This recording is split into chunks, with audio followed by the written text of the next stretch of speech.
Every day, on the hour, a melody that every Pole knows by heart rises from the speakers of St. Mary's Basilica in Krakow. It starts clear, spirals up, reaches the highest note, and stops, suddenly, mid-air, as if someone had slit the trumpeter's throat. And according to the legend, that's exactly what happened. March 1241. A trumpeter climbs to the tallest tower in the city. On the horizon, he sees what he dreaded most: dust. Lots of it.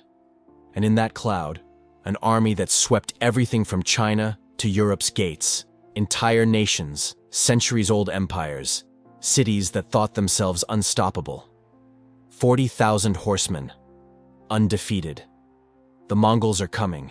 He sounds the alarm, the Hejnau Mariaki, with everything his lungs have. And when the note hits its peak, a Mongol arrow pierces his throat. The melody stops, suspended forever, like a question mark hung in Krakow's sky. 800 years later, the tune still plays, and still stops at the same place. But here's the problem. The Mongols weren't frightened by the trumpeter. They didn't run. They didn't retreat. They won. They devastated Poland, destroyed Europe's military elite at the Battle of Legnica, cut through Hungary like a scythe, and reached the Adriatic. The trumpeter's note didn't halt an army. It didn't save a city.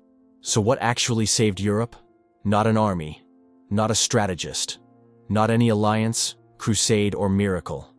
The answer, the one history books rarely headline strips Europeans of agency and puts it on something no Pole, no Hungarian, no emperor could have planned or asked for.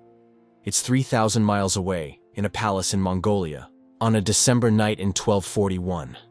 It involves a man who'd never heard of Polish dukes, Teutonic knights, or trumpets cut down by arrows. But before we get there, we need to fully understand what was coming. Because without grasping the scale of what the Mongols represented in 1241, the reason Europe survived won't make emotional sense, only an intellectual one, and that's an incomplete kind of understanding. In 1241, the Mongol army was the closest thing to a perfect war machine medieval history had ever seen. Not dramatic exaggeration, that's 40 years of continuous military engineering. It starts in 1206, when Temujin unifies the steppe tribes and becomes Genghis Khan. He doesn't just conquer, he turns war into a system, replicable, scalable, devastating. Mongol cavalry didn't fight with just bows and sabers. They fought with logistics, espionage, psychology. Every campaign came after weeks or months of reconnaissance terrain, towns, customs, enemy politics. Before entering a region, the Mongols already knew which princes were feuding, which cities needed outside supplies, which routes disappeared in the wet season. They didn't invade, they calculated. The Mongol composite bow was a masterpiece of engineering. Layers of horn, sinew, and wood laminated with artisan precision took years to make. Could shoot a killing arrow over 300 yards. European archers? Simple longbows, 100 yards max. And the Mongols? They shot at full gallop, from horses that never stopped. European cavalry had to stop, line up, then shoot.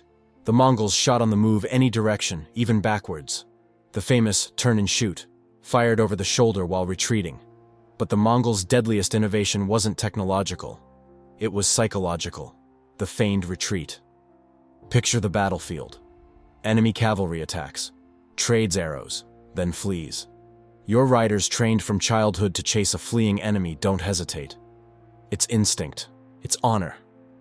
It's exactly what the Mongols want, because that rout is a carefully calculated trap.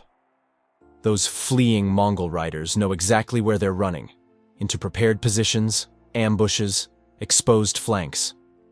By the time the European cavalry realizes what's happened, they're surrounded, fragmented, cut off from formation, and dying. They used that trick dozens of times. Against the Rus, the Persians, the Jin, always worked. Because it required superhuman discipline riders who fled without actually panicking, kept pace, obeyed retreat signals with enemies breathing down their necks. The Mongols had that because they had something more valuable than courage: systematic training from childhood. Every Mongol warrior rode before he walked. Cavalry wasn't a military unit, it was who they were. Then there was reputation. maybe their most powerful weapon. The Mongols deliberately cultivated terror. When a city resisted, they destroyed it utterly. Not punishment, a message to the next city. When a city surrendered without fighting, mercy, cold calculation. Make resistance so catastrophic that opponents surrender before the battle starts. That's why whole towns evacuated when word came of Mongols. Wasn't cowardice, was math. By 1241, when that army crossed the Carpathian Mountains into Central Europe, it had already destroyed the Jurchen Empire in China, wiped the Khwarezmian Caliphate off the map, swept through Persia like a hurricane, and, more recently, so recently the smoke was still warm, sacked the city of Kiev in December 1240.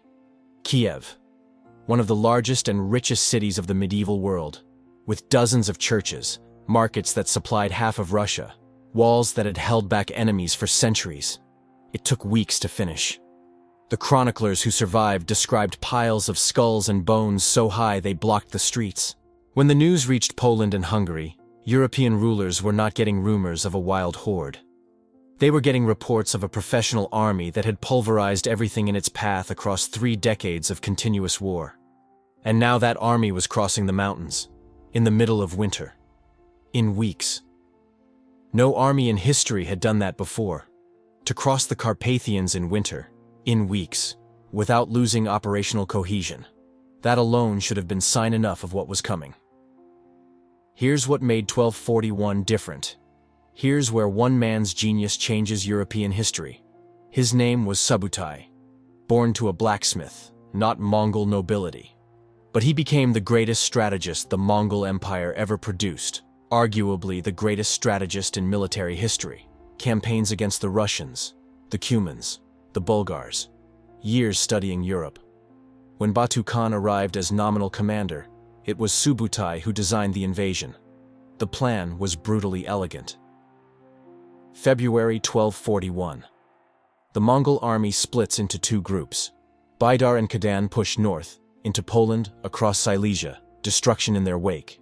Batu and Subutai push south, through Veriki Pass, straight into Hungary. The division wasn't the key. The timing was.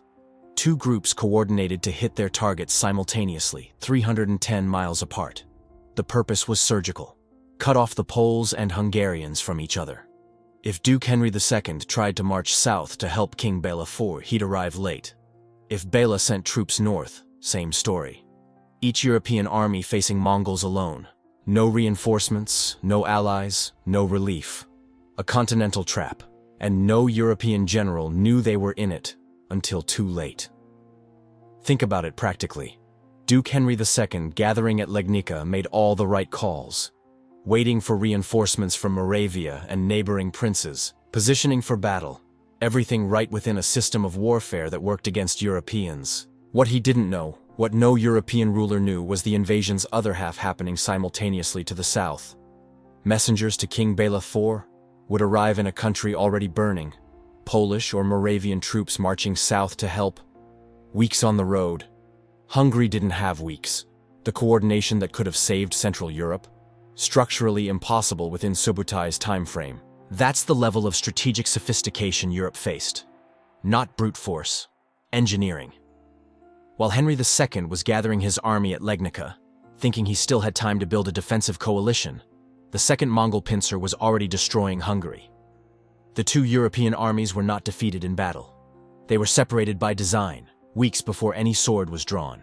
But while Subutai moved the pieces on that continental board, what was happening inside the cities he had marked for destruction? Let's go back to Krakow, March 1241. What actually happened there is more interesting than the legend, and also more disturbing. The city was not defended, it was evacuated. The governor made a decision that required a different kind of courage. He recognized Krakow couldn't be defended, ordered the population to flee, and commanded the city to be emptied before the invaders arrived. When the Mongols came, they found an almost empty city. They looted what was there, burned what they could. But there were no large-scale massacres, because there weren't enough people left to massacre. And the trumpeter, the story of the man who played the hedgehow and was struck by a Mongol arrow, was first recorded by Jan Długosz, a 15th century Polish chronicler, 200 years after the events. There are no contemporary sources for the 1241 event. No written account from the time that mentions a trumpeter, an arrow, a melody cut short. Some versions of the legend place him in Krakow. Others put the same kind of anonymous hero in Wrocław, then called Breslau, which was also threatened during the invasion. The story migrated between cities, adapted, multiplied. Which is exactly what cultural memory does when it fills the gaps left by the historical record. That doesn't mean the story is false. It very well could have happened. But it does mean what has come down to us is not a historical record. It's cultural memory. It's the way a civilization found to tell the story of its moment of greatest vulnerability. And this, curiously, is where the legend becomes more honest than it seems. The trumpeter didn't stop the Mongols. The incomplete note wasn't a victory signal. It was a warning, a cry of, "Run, we're in danger," cut off before it finished. And 700 years later, Krakow still plays that unfinished note. Not as a symbol of triumph, as a symbol of memory, as a reminder that there was a moment when someone tried to warn of danger with everything they had, and couldn't finish. As for the connection to the Carnix, the Celtic war trumpet of the Iron Age, that's creative fiction, and it needs to be said clearly. The Carnix is an instrument roughly 2,000 years older than 1241. It wasn't in Krakow. It wasn't played by medieval Poles. The video's title is a poetic framing, not a historical claim. What was in Krakow in 1241 was ordinary human fear, an alarm cut off before it could finish. And while that alarm echoed, about 310 miles away, fear was about to take on a face and a name. April 9th, 1241, Legnica, Silesia, south of town by the Katsawa River. Duke Henry II, called the Pious by Poles, gathered one of Central Europe's most impressive forces. Polish knights, Teutonic knights, the military elite of Northern Crusades, men who'd spent decades fighting pagan Prussia, Moravian knights, Templars marching hard from their garrisons, Silesian miners pressed into service, mercenaries, infantry, 20 to 25,000 men total. Medieval standards? Formidable. The Mongols facing them weren't the full army. One pincer, the northern group under Baidar and Kadan. 8 to 10,000 horsemen. So Henry had at least twice their numbers. On a conventional European battlefield, that's decisive, 2 to 1. Heavy cavalry, steel armor, knights trained since childhood. By 13th century logic, he should have won. He didn't. Henry's forces think they're on the offensive. European heavy cavalry had one doctrine: drill-tested, battle-proven. Advance in tight formation, use horse weight and momentum to break the enemy line, win by charging force. Works against Europeans because they follow the same rules. They advanced, met the charge, retreated or died. Mongols didn't follow those rules, and they knew exactly what European knights would do. Mongol light cavalry advance, fire arrow clouds over Henry's lines, fall back feigning chaos, feigning panic. Knights see the retreat and do what every trained knight does, charge after them. Beginning of the end. Heavy cavalry doesn't stop easily once moving. Front riders speed up, rear falls behind. The tight formation, their strength. The compact mass giving the charge its power fragments into separate groups chasing enemies that aren't really fleeing. Accounts say the Mongols use smoke on the battlefield. Maybe smoke devices, maybe naphtha or incendiary material creating walls of zero visibility. If true, the coordination effect is catastrophic. Knights can't see their commander, can't get orders, can't see comrades, can't hold formation. Each unit acts alone, individual decisions. And an army making individual decisions on a battlefield isn't an army. It's armed men waiting to die one by one. That's exactly what happened. When European cavalry spread out enough, far from any formation, Mongol heavy cavalry struck the flanks. One battle line became isolated skirmishes. Groups of European horsemen surrounded and destroyed, one by one. No cohesion, no communication, no reform. Mongols weren't fighting one big battle. Dozens of small ones, each with local numerical superiority. Henry II realizes too late. Tries to escape with knights during retreat. Fails. Chronicles record it grimly. Surrounded, knocked from his horse, killed. His head goes on a spear and gets displayed on Legnica's walls. Message to survivors, warning to any other European prince thinking of resisting. Militarily, absolute. A coalition taking months to assemble destroyed in hours. Silesia and Poland open. Nothing between Mongols and the Rhine, unless you counted army fragments scattered in Silesian forests and terrified monks praying in Prague. Legnica lasted hours, decades of coalition building undone in an afternoon. And the worst? 400 kilometers south, same day, 2 days later, April 11, 1241, 250 miles south, Hungarian King Béla IV gathered Hungary's largest military force, roughly 60,000 men. Knights, foot soldiers, archers, Cuman mercenaries. Camped at the Sajo River near Mohi, waiting for Mongols. Impressive numbers. Strong position. Béla was confident. Subutai saw differently. 60,000 men. Strong defensive position. Subutai looked at Hungary's largest army ever mobilized and saw not a fortress, a trap the Hungarians built for themselves. That night, Subutai splits them into two targets. One force crosses the main bridge over the Sajo in frontal assault, noisy, violent, drawing attention. The other force, under Subutai's command, finds an alternate crossing upriver and crosses in darkness, silently, while Hungarians deal with the bridge. Sunrise. Hungarian army surrounded on three sides, but Mongols don't close the ring. They leave a way out. Deliberate opening on the south flank. Hungarians see the escape route and run for it. Another trap. Warriors escaping through the southern corridor get chased by Mongol cavalry for miles, killed one by one in flight. No regrouping. No defensive formation running. The largest army Hungary ever assembled, destroyed with surgical precision, survivors decimated in pursuit. Béla IV flees, escapes on horseback to the Dalmatian coast, crosses the Adriatic, takes refuge on an island. The king of Central Europe's greatest realm is hiding on an island while his country burns. What follows in Hungary over the next months defies medieval description. Villages burned. Harvests destroyed. Population estimates drop by half in the archaeological record. The famine after the battles kills more people than the battles themselves. When Béla eventually returns, months later, after Mongols leave for reasons we'll get to, he returns to a country starting from scratch. Patterns clear now. Legnica wasn't an accident. Mohi wasn't an aberration. System. Subutai's pincer working exactly as designed. Two European armies, 310 miles apart, destroyed 2 days apart. Central Europe militarily defeated.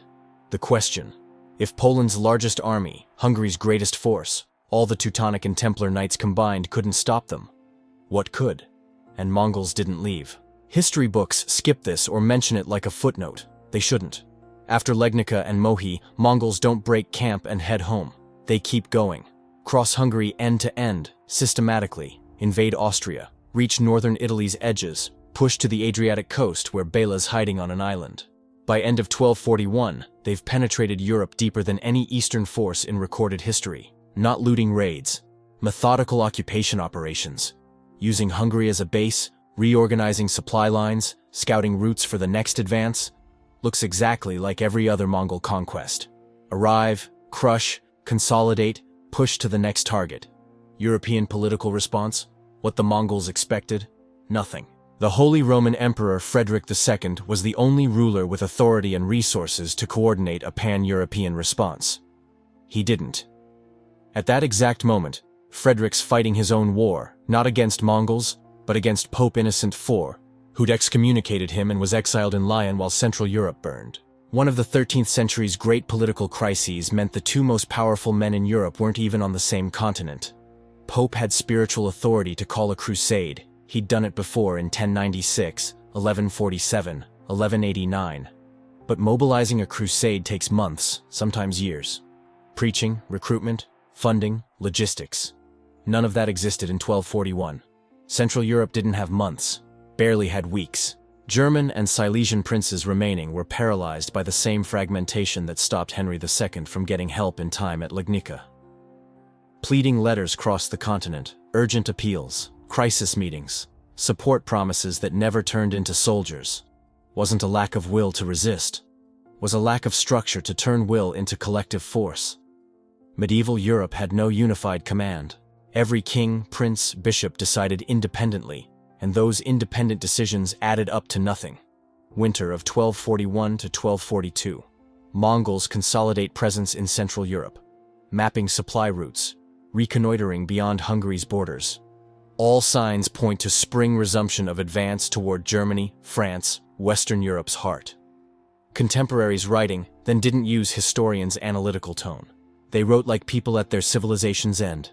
German bishops sent letters saying Western Christendom might not survive spring. Italian merchants canceled the season's great fairs. Border populations between Hungary and Austria moved inland, carrying everything. Question hanging over winter of 1241 to 1242 wasn't, how do we beat Mongols? Deeper, more desperate. Is there anything in the world that can make them stop?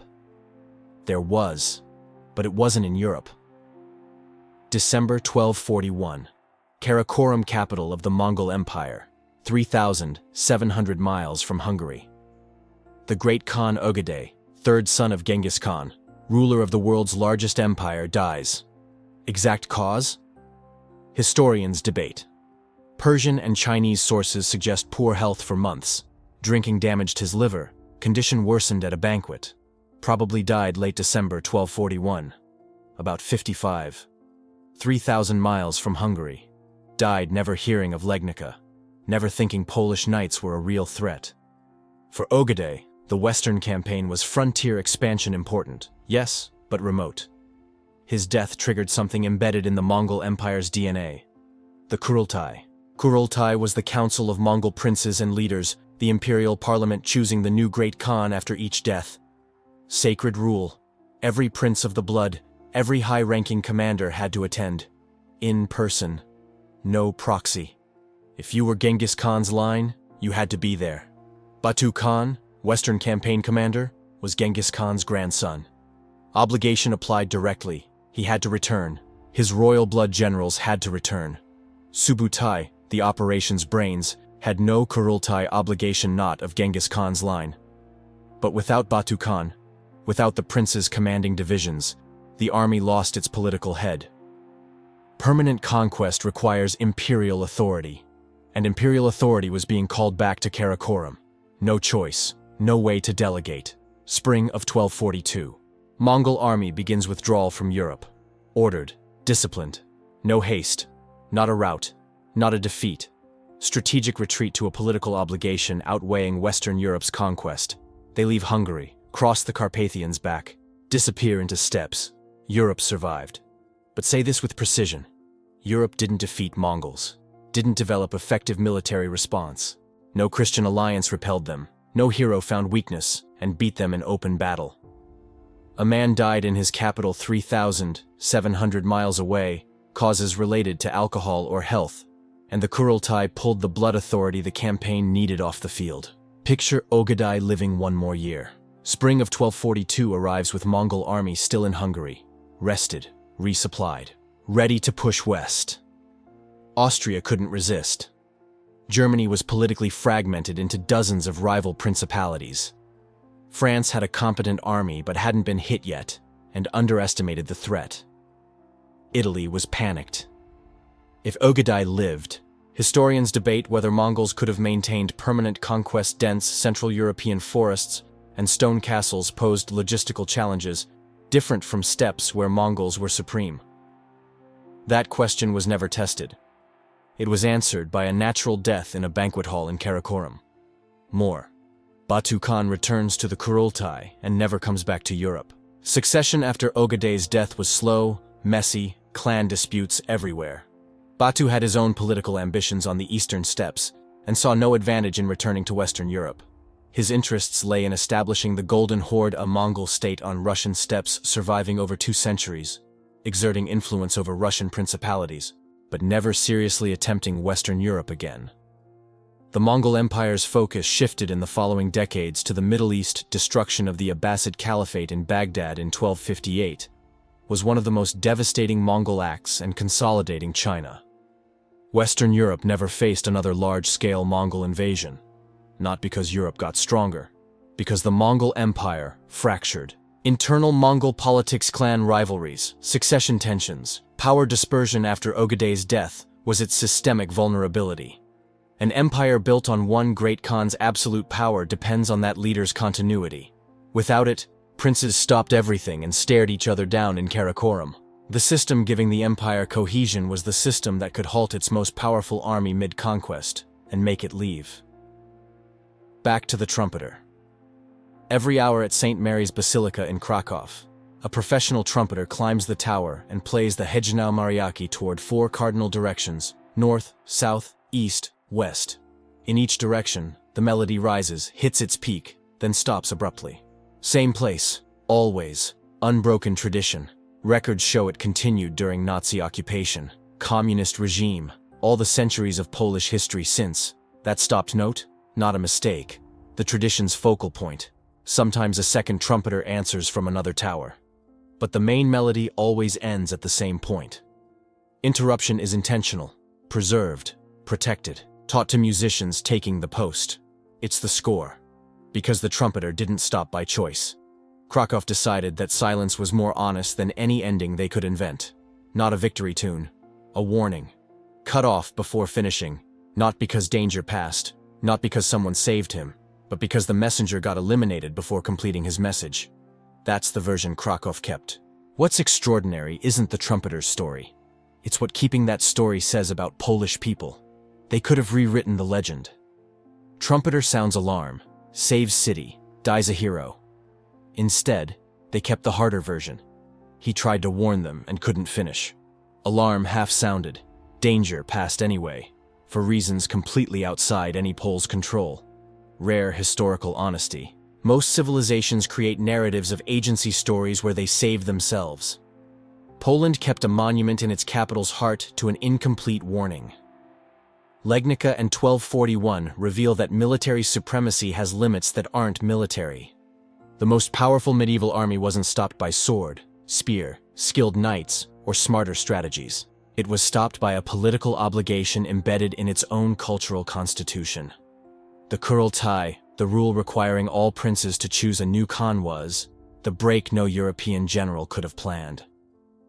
Most uncomfortable lesson: Europe's 1241 survival was largely accidental. Depended on a variable completely outside Henry II's, Bellathor's, the Pope's, the emperor's control, anyone with interest in Western European survival. This doesn't diminish the heroism of Legnica or Mohi fighters. They faced the most formidable foe of their time with what they had, and many died. But we need honesty about why Europe survived. Not because it was better, because Mongol politics worked against the Mongols at the exact moment they could have changed the world forever. Every day, on the hour, the melody spirals up from St. Mary's Tower. Tourists stop, look up, take pictures. Poles pass by without stopping. They've known that sound since childhood, and at some point, high in the melody, it stops. Not a musician's mistake, not instrument failure, because that's how it happened. 800 years later, Krakow still plays the unfinished alarm, still remembers the invasion that wasn't defeated, but survived for reasons no 13th century Pole chose or controlled. The Iron Age trumpet the title promised never existed in 1241. But the sound it represents, human alarm, warning cry, one person alerting their community to danger, that's as old as war. Doesn't matter if it's a 2,000-year-old Celtic carnix or medieval Polish trumpet. Same impulse. Someone saw danger and decided to shout. What's extraordinary isn't that the shout worked. It's that 8 centuries later, the moment it cut off still echoes. The Mongol Empire that inspired it lasted less than 200 years before fracturing into rival khanates fighting each other, forgetting the unified discipline that made the empire possible. Karakorum, capital Ogaday built and where he died, got destroyed by Genghis Khan's own grandson during a later Mongol civil war. The army that destroyed Legnica and Mohi is gone.